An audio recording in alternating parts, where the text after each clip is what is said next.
Hello friends, എല്ലാവർക്കും ചെമ്മരി പൂവിൻ്റെ പുതിയൊരു എപ്പിസോഡ് വീഡിയോയിലേക്ക് സ്വാഗതം. എപ്പിസോഡ് തുടക്കത്തിൽ തന്നെ കാണിക്കുന്നത് നമ്മുടെ ആദിക്ക് രേവതി ഭക്ഷണം വാരി കൊടുക്കുന്ന ശ്രുതിക്ക് തീരെ പിടിക്കുന്നില്ല കേട്ടോ. ആ ഒരു ദേഷ്യവും ഭാവവും എല്ലാം തന്നെ ശ്രുതിയുടെ മുഖത്ത് വിമലാൻ്റെ കാണുകയും ചെയ്യുന്നുണ്ട്.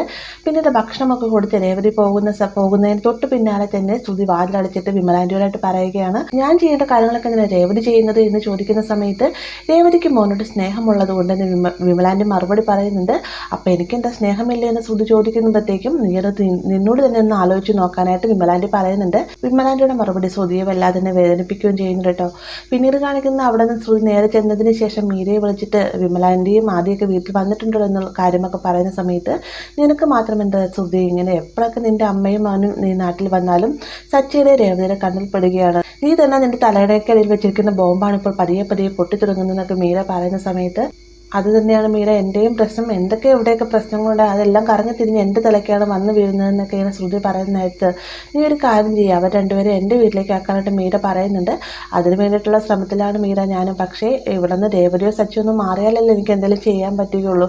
നീ ഒരു കാര്യം ചെയ്യണം, രേവതിയെ വിളിച്ചതിന് ശേഷം രേവതിനെ എങ്ങനെയെങ്കിലും പുറത്ത് ചാടിക്കാൻ ശ്രമിക്കണം എന്നൊക്കെ പറഞ്ഞുകൊണ്ട് നല്ലൊരു സൂത്രം ശ്രുതി മീരയോടായിട്ട് പറയുന്നുണ്ട്. മീരയാണെങ്കിൽ അത് സമ്മതിച്ച് കോള് കട്ട് ചെയ്തതിന് ശേഷം രേവതിയെ വിളിക്കാം കേട്ടോ. രേവതിയെ വിളിച്ചതിന് ശേഷം മീരയാണെന്ന് പറയുമ്പോൾ ആദ്യം രേവതിക്ക് മനസ്സിലാകുന്നില്ല, എന്നാൽ ശ്രുതിയുടെ കൂട്ടുകാരി മീരയാണെന്ന് പറയുമ്പോൾ തന്നെ എന്താണ് വിളിച്ചത് എന്ന് ചോദിക്കുന്നുണ്ട്. പെട്ടെന്ന് തന്നെ മീര പറയുകയാണ്, 2 പൂമാലയും 5 കിലോ പൂക്കളും എനിക്ക് വേണമെന്ന് പറയുമ്പോഴത്തേക്കും ഈ ഒരു സമയത്ത് ഞാൻ എവിടെ നിന്ന് ഒപ്പിക്കാനാണ് മീര, ഇതൊക്കെ നേരത്തെ പറയേണ്ടതല്ലേ എന്നൊക്കെ ചോദിക്കുമ്പോൾ ഞാൻ കരുതി രേവതിയുടെ കയ്യിൽ ഇതെല്ലാം ഉണ്ടാകുമെന്ന്. ഞാൻ രേവതിയെ വിശ്വസിച്ചാണ് അവർക്ക് വേണ്ടിയിട്ട് പൂക്കൾ ഓർഡർ ചെയ്ത്. അതുമാത്രമല്ല രേവതിയുടെ വൈറലായ വീഡിയോ 1 ദിവസം കൊണ്ട് 500 പൂമാല കെട്ടിക്കൊടുത്ത രേവതിയുടെ വീഡിയോ എല്ലായിടത്തും തന്നെ വൈറലാണ്. രേവതി എനിക്ക് അറിയാമെന്ന് ഞാൻ അവരോട് പറഞ്ഞപ്പോൾ അവരാണ് പറയുന്നത്, രേവതി കെട്ടിത്തന്ന പൂമാല മതി എന്ന്. രേവതി എന്ന് നാണം കെടുത്തിട്ട് എങ്ങനെയെങ്കിലും എനിക്ക് ആ പൂമാല കെട്ടിത്തരണമെന്നൊക്കെ മീര പറയുമ്പോഴത്തേക്കും അവസാനം രേവതി പറയുന്നത്, നിങ്ങൾക്ക് കാര്യം ചെയ്യുക, വൈകിട്ടത്തേക്ക് കൊടുക്കാട്ടൊരു 2 പൂമാല ഫ്രിഡ്ജിൽ ഞാൻ കെട്ടി വെച്ചിട്ടുണ്ട്, അത് നിനക്ക് ഞാൻ തന്നുവിടാം, നീ ഇങ്ങോട്ടേക്ക് വരാനായിട്ട് രേവതി പറയുന്ന സമയത്ത്, അങ്ങോട്ടേക്ക് വരാനോ അതൊന്നും ശരിയാവില്ല, എനിക്ക് അത്യാവശ്യമായിട്ട് ഇവിടെ കുറച്ച് ജോലികളുണ്ട്, അതൊക്കെ നിർത്തിയിട്ട് എനിക്ക് പുറത്തേക്ക് ഇറങ്ങിപ്പോരാൻ പറ്റുകയില്ല രേവതി, എങ്ങനെയെങ്കിലും എന്നെ ഹെൽപ്പ് ചെയ്യുന്നൊക്കെ മീര പറയുമ്പോഴത്തേക്കും, ഇന്നിവിടെ എൻ്റെ ഒരു ആൻറ്റിയുടെ മകനും വന്നിട്ടുണ്ട്, അതുകൊണ്ടാണ് ഞാൻ ഇന്നത്തെ ജോലി പോലും മാറ്റി വെച്ചത്, ആ സാരമില്ല, നിനക്ക് വേണ്ടിയിട്ട് പൂക്കൾ ഞാനിപ്പോൾ കൊണ്ടുതരാമെന്ന് പറഞ്ഞുകൊണ്ട് കൈ കെട്ടുന്ന രേവതി മീരയ്ക്ക് പൂക്കൾ കൊണ്ടുതരാമെന്ന് സമ്മതിക്കുകയാണ് കേട്ടോ. അതിനുശേഷം കാണിക്കുന്ന സച്ചി ഫോം വിളിച്ചുകൊണ്ടിരിക്കുന്ന സമയത്താണ് രേവതി അങ്ങോട്ടേക്ക് റെഡിയായി വരുന്നത്. വേഗം തന്നെ സച്ചി ചോദിക്കുന്നത്, നീ എങ്ങോട്ടും പോകുന്നില്ല എന്നല്ലേ പറഞ്ഞു, പിന്നെ ഇതിപ്പോൾ ഇങ്ങോട്ടേക്ക് റെഡിയായി പോകുന്നതെന്ന് ചോദിക്കുന്ന സമയത്ത് ശ്രുതിയുടെ കൂട്ടുകാരി മീര എന്നെ വിളിച്ചിട്ടുണ്ടായിരുന്നു, അവൾക്ക് കുറച്ച് പൂക്കൾ ഓർഡർ പറഞ്ഞിട്ടുണ്ട്, അത്യാവശ്യമായി കൊണ്ടേ കൊടുക്കണമെന്ന് പറയുമ്പോഴത്തേക്കും ശ്രുതിയുടെ കൂട്ടുകാരി മീരയോ, ശ്രുതിയും ഫ്രോഡാണ്, അതിനേക്കാൾ വലിയൊരു ഫ്രോഡാണ് മീര. അവരിങ്ങനെ നിന്നിപ്പോൾ ഈ ഒരു സമയത്ത് അത്യാവശ്യമായിട്ട് വിളിച്ചിട്ടുണ്ടെങ്കിൽ അതിൻ്റെ പിന്നിൽ എന്തൊക്കെയോ ചതിയുണ്ടെന്നൊക്കെ സച്ചി പറയാം കേട്ടോ. അപ്പോൾ ഇവർ നമ്മളിങ്ങനെ സംസാരിക്കാൻ മാറി നിന്ന് തന്നെ ശ്രുതി കേൾക്കുന്നുണ്ട്.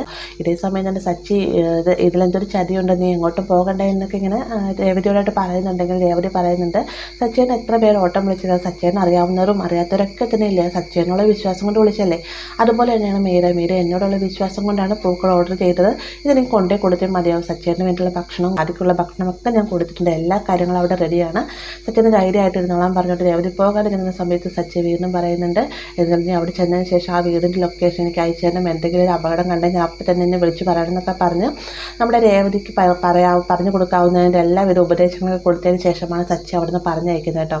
രേവതി പോയതിന് ശേഷം ഇതിൻ്റെ പിന്നിൽ എന്തൊക്കെ ഒരു ചതിയുണ്ടെന്നുള്ള ചിന്തയിൽ തന്നെയാണ് സച്ചി ഉള്ളത്. എന്നാൽ ശ്രുതി ആകട്ടെ ഉള്ളിൻ്റെ ഉള്ളിൽ ടെൻഷൻ ഉണ്ടെങ്കിൽ രേവതി പോയല്ലോ എന്നുള്ളൊരു സമാധാനത്തോട് ഞാൻ നിൽക്കുകയാണ് കേട്ടോ. പിന്നീട് കാണിക്കുന്നത് ശ്രീകാന്തും വർഷങ്ങളും കൂടി ജോലിക്ക് പോകാൻ ഒരുങ്ങുന്നതിന് മുന്നേ തന്നെ രേവതിയുടെ കരയെക്കുറിച്ചുള്ള ഓരോരോ കാര്യങ്ങൾ അങ്ങനെ പുകഴ്ത്തി സംസാരിച്ചുകൊണ്ടിരിക്കുകയാണ്.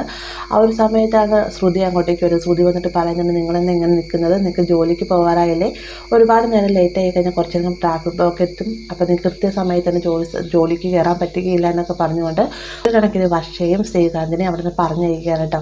ഇവർ പോയതിൻ്റെ തൊട്ട് പിന്നാലെ തന്നെ രവി അങ്ങോട്ടേക്ക് വരുന്നുണ്ട്. രവി വന്നതിന് ശേഷം ശ്രുതിയോടായിട്ട് ചോദിക്കുന്നുണ്ട്, ശ്രുതി ജോലിക്ക് പോയെന്ന് ചോദിക്കുന്ന സമയത്ത്, ഇന്ന് രാവിലെ തന്നെ ശ്രുതി ജോലിക്ക് പോയെങ്കിൽ ആരും അവനെ എഴുന്നേൽപ്പിച്ചില്ല, കൃത്യസമയത്ത് തന്നെ ഭക്ഷണം കഴിച്ച് ഷോപ്പ് തുറക്കാനായിട്ട് പോയി എന്നൊക്കെ പറയുമ്പോഴത്തേക്കും എന്തായാലും നല്ല കാര്യമാണ്, അവന് കുറച്ച് മടിയുള്ള കൂട്ടത്തിലാണ് എല്ലാ കാര്യങ്ങളും മുൻപന്തിയിൽ നിന്നുകൊണ്ട് എൻ്റെ മുകളിൽ തന്നെ ചെയ്യിക്കണമെന്നൊക്കെ ഇങ്ങനെ രവി പറഞ്ഞതിനുണ്ട് കേട്ടോ. ഇതിനിടയിൽ തന്നെ ചന്ദ്ര വന്നിട്ട് തനിക്ക് തലവേദന എടുക്കുന്നുണ്ട്, രേവതിയോട് ചായ ഉണ്ടാക്കി തരാൻ പറയുന്ന സമയത്ത് രേവതി പുറത്തേക്ക് പൂക്കൾ കൊണ്ടേ കൊടുക്കാൻ പോയെന്ന് ശ്രുതി പറയുന്നുണ്ട്. അവൾ ഇത്ര രാവിലെ തന്നെ ഇറങ്ങിയോ, അവൾക്ക് ഇവിടുത്തെ ഒരു കാര്യവും ശ്രദ്ധയില്ല എന്നൊക്കെ പറഞ്ഞുകൊണ്ട് രേവതിയെ കുറ്റപ്പെടുത്തുന്ന സമയത്ത് രവി പറയുന്നുണ്ട്, രേവതി മോൾ ഇവിടെയുള്ളവർക്ക് എല്ലാവർക്കും ഭക്ഷണവും എല്ലാം ഉണ്ടാക്കി വെച്ചിട്ടാണ് പോയിരിക്കുന്നത്, നിനക്കിനിപ്പോൾ തലവേദന എടുക്കുന്നുണ്ടെങ്കിൽ നീ തന്നെ ഉണ്ടാക്കി കൊടുക്കുക, അല്ലാതെ പിന്നെ ഞാൻ എന്ത് പറയാനെന്ന് പറഞ്ഞിട്ടാണ് രവി അവിടെ നിന്ന് പോകുന്നത്. തൊട്ട് പിന്നാലെ തന്നെ ചന്ദ്ര അടുക്കളയിലേക്ക് പോകുന്നുണ്ട്. അപ്പോൾ രേവതി പോയി കുറച്ചു കഴിയുമ്പോൾ സച്ചിയും പോവും, ശ്രീകാന്തും വർഷയും പോവും. തൊട്ട് പിന്നാലെ തന്നെ രവിയും കൂടെ പുറത്തേക്ക് പറഞ്ഞു വിട്ടാലാണല്ലോ തൻ്റെ പദ്ധതികളെല്ലാം തന്നെ പൂർണ്ണമായിട്ടും വിജയിക്കുള്ളൂ. അതുകൊണ്ട് തന്നെ ഇനി എന്ത് ചെയ്യുമെന്ന് ഇങ്ങനെ ശ്രുതി ചിന്തിച്ചുകൊണ്ട് നിൽക്കുന്ന സമയത്ത് ശ്രുതിക്ക് നല്ലൊരു ഐഡിയ തോന്നുന്നുണ്ട്. വേഗം തന്നെ ശ്രുതി അടുക്കളയിലേക്ക് ചെല്ലുന്ന സമയത്ത് ചന്ദ്ര പറയുന്നുണ്ട് അവരെങ്ങനെയെങ്കിലും ഇവിടെ നിന്ന് പറഞ്ഞയക്കണം, അതിനുവേണ്ടി എന്തെങ്കിലും പദ്ധതി പ്ലാൻ ചെയ്യാൻ പറഞ്ഞാൽ നീ പ്ലാൻ ചെയ്തോ എന്ന് ചോദിക്കുമ്പോഴത്തേക്കും അതിനുള്ള ഐഡിയ ഞാൻ ആലോചിച്ചുകൊണ്ടിരിക്കുകയാണ് ആൻറ്റി എന്ന് ശ്രുതി മറുപടി പറയുന്നുണ്ട്.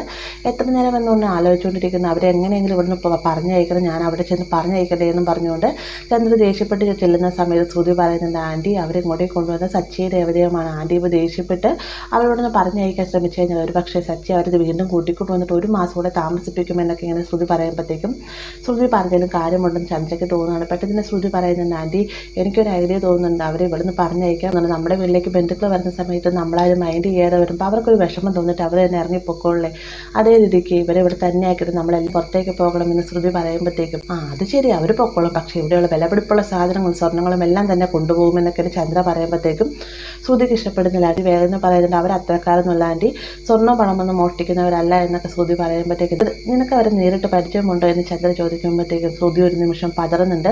അതിനുശേഷം പറയണം അതുകൊണ്ടല്ല ആൻറ്റി അവരെ കണ്ടാൽ തന്നെ അറിയില്ല അവർ പാവപ്പെട്ട കുടുംബത്തിലുള്ളവരാണെന്ന്, അവരെങ്ങനെ നമുക്ക് പറഞ്ഞയക്കാം, അതിന് പറ്റിയൊരു ഐഡിയ എൻ്റെ കയ്യിലുണ്ട്.